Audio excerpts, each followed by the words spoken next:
Can you believe that a European people lived under occupation for over 800 years? Ireland was the first to taste the bitterness of the British Empire, and the last to forget it. While Britain spoke of civilization, the Irish were forbidden from eating the food grown on their own land. Behind the music and poetry, there were villages burned, and children born into fear. Ireland wasn't just a colony. It was a wound at the heart of Europe. So, what happens when people are forced to praise their oppressor? This isn't just a story. It's a memory that refuses to die. Before the storm of colonization, Ireland was a place of deep roots and proud people. Life was not perfect. There was hardship, poverty, and struggle. But villages and towns had their own rhythms. Families often lived close to the land. They farmed small plots, fished the coasts, and gathered for music, stories, and prayer. Gaelic culture shaped everything: the language people spoke, the songs that echoed in their homes, and the traditions that marked every season. People remembered their ancestors and carried their history quietly, often through word of mouth. Local chiefs and elders led communities, and faith, mostly Catholic, was woven tightly into daily survival. Towns buzzed with markets and fairs, and even in hard times, a sense of belonging tied people together. Yet in the background, fear always lingered. Ireland was never untouched by the reach of larger powers. There were raids, battles, and laws from distant rulers. But even then, Irish society held on to its ways, clinging to its identity through thick and thin. People looked after each other because no one else would. They lived close to the earth and close to their own secrets. By the late 1700s, though, cracks were showing. English influence had crept in for centuries, slowly taking land and power. But the heart of Irish life was still beating in the countryside, in the music that refused to fade, and in the stubborn hope that things might get better.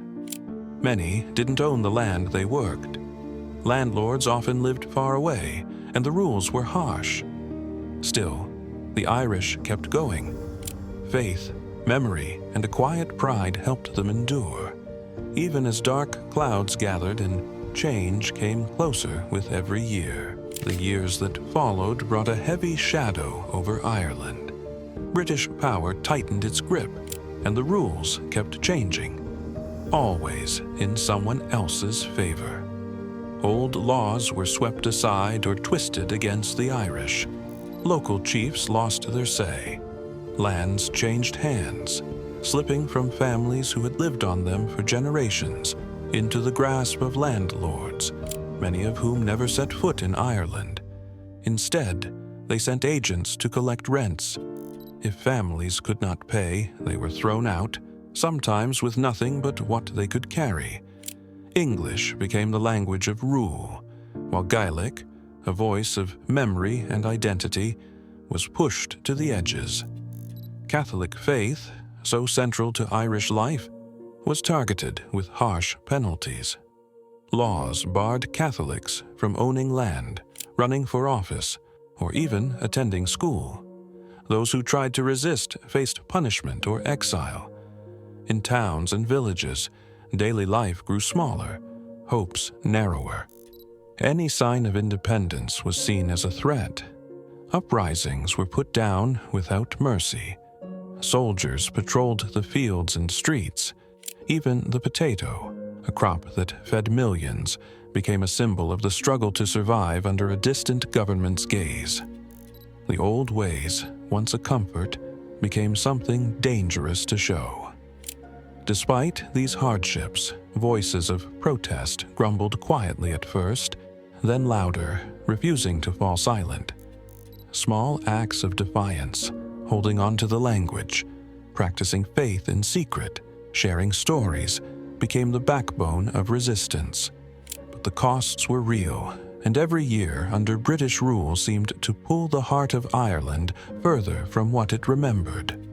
The land, the people, and their future felt less and less their own, as the power of the colonizer grew and hope became something hard to hold.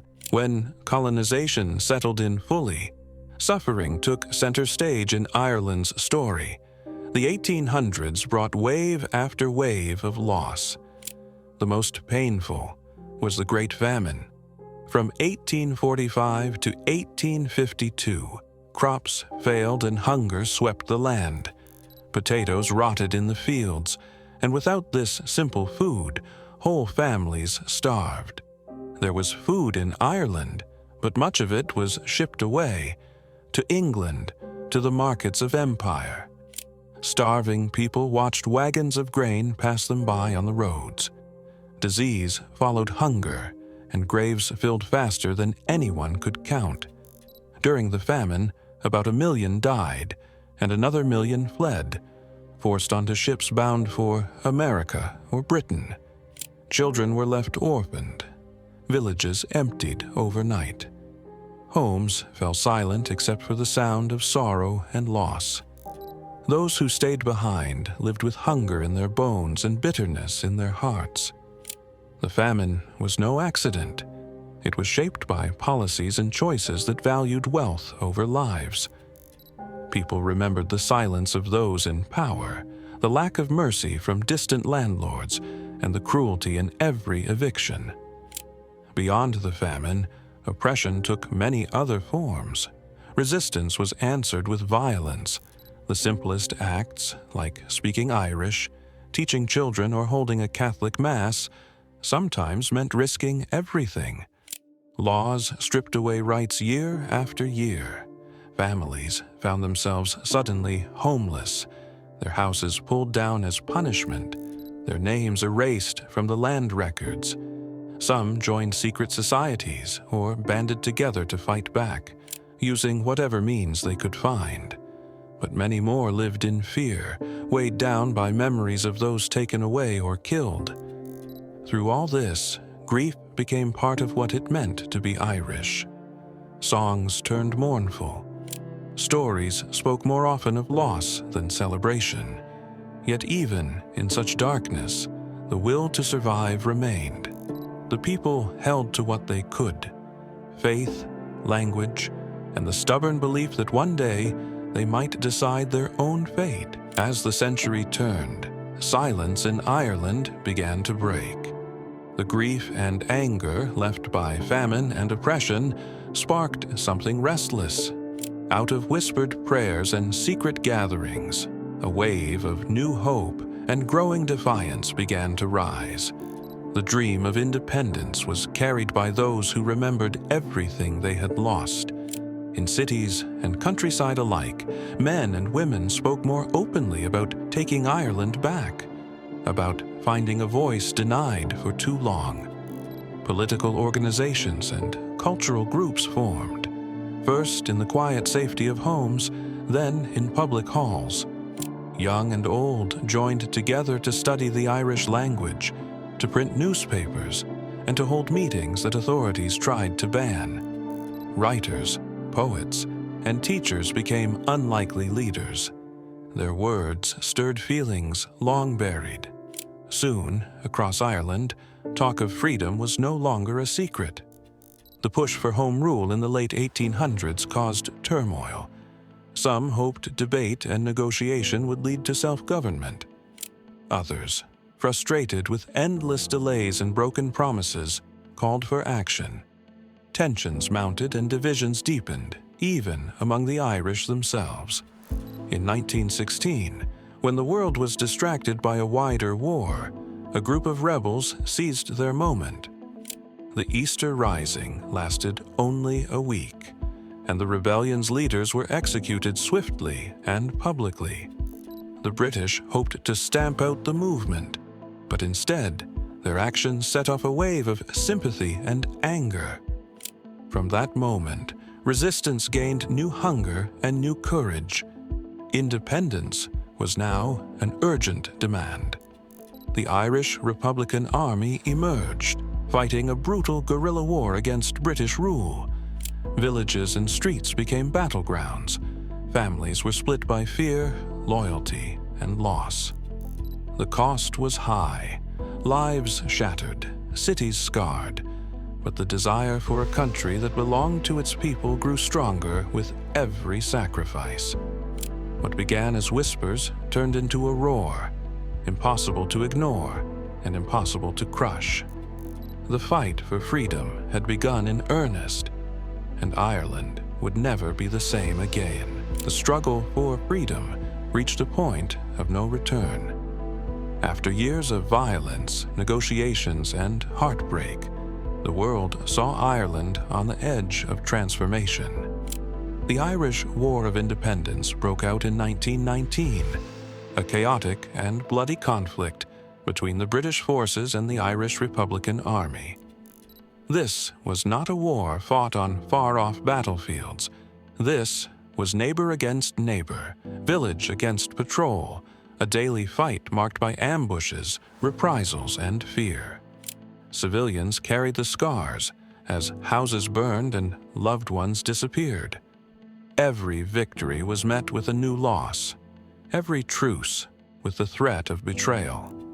By 1921, exhaustion and grief forced talks between the British government and Irish leaders. The result was the Anglo-Irish Treaty. It gave birth to the Irish Free State, a moment that should have brought relief, but instead divided the island straight through its heart. Most of Ireland would now rule itself, but 6 counties in the north would remain under British control, fueling new bitterness and unrest. The treaty split the country's spirit. Old comrades became fierce opponents. Arguments over compromise led to the Irish Civil War, a brutal fight that left wounds far deeper than anyone had imagined. Brothers and friends found themselves on opposite sides. When the dust settled, the dream of unity was left unfinished, a hard truth for many to bear. The Free State moved forward, scarred by recent memories and haunted by those it had lost. Meanwhile, in Northern Ireland, a new era of conflict simmered. Differences of religion, loyalty, and identity deepened the divide. Discrimination and unfulfilled promises made peace seem distant. Families were torn by questions that had no easy answers.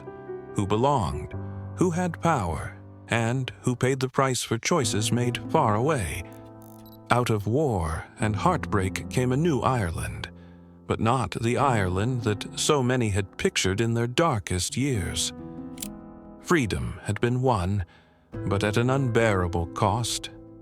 The country emerged deeply changed, celebrating its hard-won sovereignty, mourning what it had sacrificed, and carrying the weight of a unity still out of reach. The 20th century in Ireland was marked by conflict, but also by the slow, painful search for peace. After the Troubles tore through Northern Ireland, the world had changed. Bombs and bullets could no longer bring answers. Too many graves had been dug. Too many mothers had wept. People on both sides were exhausted. By the 1980s and 1990s, a quiet shift began. Not in the streets, but around tables. Political leaders started to talk. Not shout, not threaten, just talk. It wasn't easy.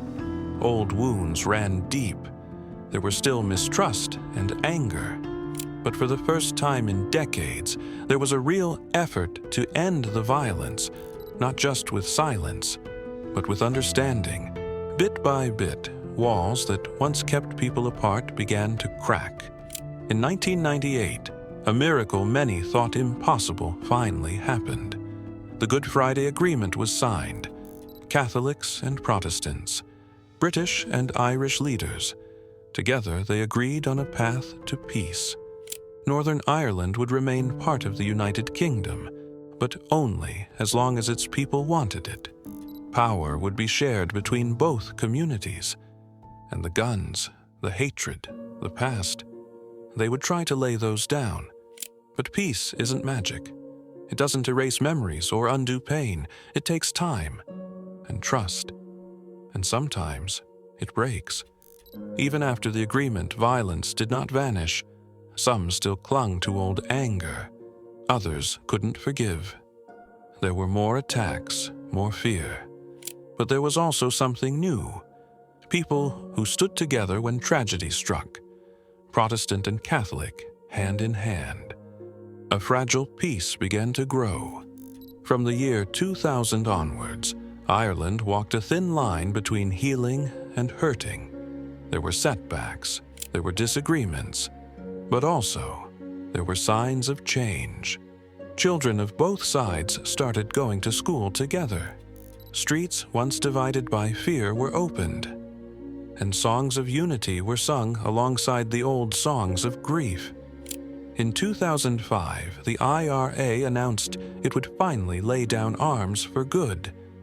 In 2006, more talks led to the St. Andrews Agreement. It brought new hope, a chance for power sharing to truly work. Former enemies sat in government together, shaking hands where once there had been only guns. It wasn't perfect. It still isn't. But it was something. From a century of pain, Ireland had reached for peace, not through war, but through listening. This chapter of Ireland's story isn't about heroes or villains. It's about people, tired, wounded, brave enough to try again. It's about facing the past without being trapped in it. And it's about choosing hope, even when the road is still full of shadows. The story of Ireland is long and filled with sorrow. A story of invasion, silence, rebellion, and loss. A story of people who wanted to live with dignity, to speak their own language, to own their own land, to be free. They were hurt, divided, forgotten at times, but they endured. From the old songs whispered in cottages, to the peaceful voices in the streets, to the flags flying on both sides of a broken line. The Irish people carried their past with pain, but also with pride. Even now, they are still writing their story. A story not just of sadness, but of survival, of holding on, of remembering, and of hoping for a future where the wounds of the past may finally heal. Irish history is not just a series of events. It is the cry of a people who fought for centuries to reclaim their voice in the silence imposed by an empire. What happened? The oppression, the famine, the suppression, and the attempt to erase an identity is not just the past. It's a wound that never truly healed. And if you think this is the whole story, you haven't seen the other side yet. In the next video, we'll talk about what happened in the Congo under Belgian colonialism, how one man caused the death of over 15 million people in less than 10 years. Click and watch. Because understanding history is often the first step to understanding the present.